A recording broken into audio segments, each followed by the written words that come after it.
We are defenseless against the most dangerous weapons in the history of mankind. Isn't it time to put our survival back under our own control?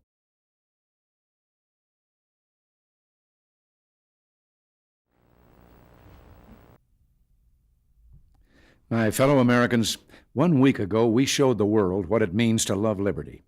The spectacular celebration of our independence and Miss Liberty's centennial will likely be described by historians as a reflection of the goodwill, joy, and confidence so apparent in our country. Instead of focusing on problems, America is looking for solutions. Instead of fretting about this or that shortcoming, we're out creating, building, and making things better. Instead of lamenting dangers, we're putting our best minds to work, trying to find ways of making this a safer, more secure world. And that's what I want to talk with you about today. Our major research effort, called the Strategic Defense Initiative, SDI, which is aimed at ridding this planet of the threat of nuclear annihilation. Back in 1983, we enlisted some of America's top scientists and set in motion a research program to see if we could find a way to defend mankind against ballistic missiles, an anti-missile shield, if you will. Our SDI research is searching out a more effective, safe, and moral way to prevent war, a deterrence based on defenses which threaten no one, a deterrence that will be viewed as a success not by the threat of deadly retaliation, but instead by its ability to protect. And never was a purely defensive system so sorely needed. Since the early 1970s, the Soviet Union has been racing forward in a vast and continuing military buildup, including the expansion of their offensive nuclear arsenal and an intense effort to develop their own strategic defense.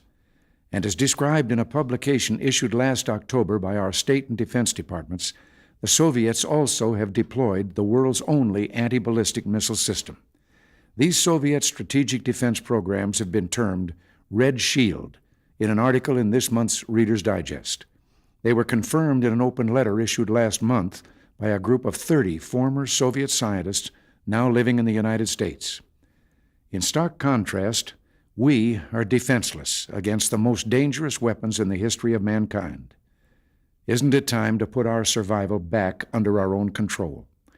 Our search for an effective defense is a key part of a three-pronged response to the Soviet threat.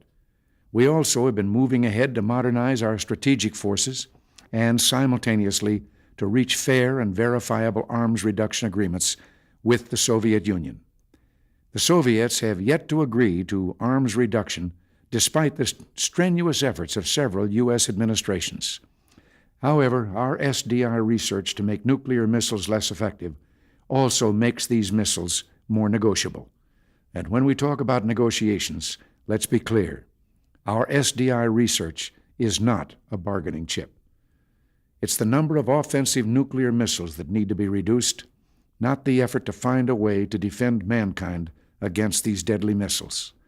And reliable defenses could also serve as insurance against cheating or breaking out of an arms reduction agreement. All this makes it ever more important to keep our strategic defense research moving forward. We've set up a well-managed program which in just over 3 years has already accomplished much. Even faster progress than expected has been made in developing the system's eyes, scientists call them sensors, and its brains, which guide an interceptor toward its target, and methods of stopping incoming missiles, especially with non-nuclear means. Technological advances now permit us to detect and track an aggressor's missiles in early flight. It is in this boost phase that missiles must be intercepted and knocked out to achieve the protection we're looking for. There have been some major achievements in the diplomatic field as well. Great Britain, West Germany, and Israel have signed agreements to participate in the research, and talks with other major allies are expected. Nothing of great value, of course, comes cheap, but a defensive system which can protect us and our allies against all ballistic missiles, nuclear or conventional, is a prudent investment. I'm sorry to say, however, that some members of Congress would take a short-sighted course, deeply cutting the funds needed to carry out this vital program. So it's imperative your voice is heard. In the weeks ahead, it would be a tragedy to permit the budget pressures of today to destroy this vital research program and undercut our chances for a safer and more secure tomorrow. President Eisenhower once said, "The future will belong not to the faint-hearted, but to those who believe in it and prepare for it." I agree with that, and I know you do too. Until next week, thanks for listening. God bless you.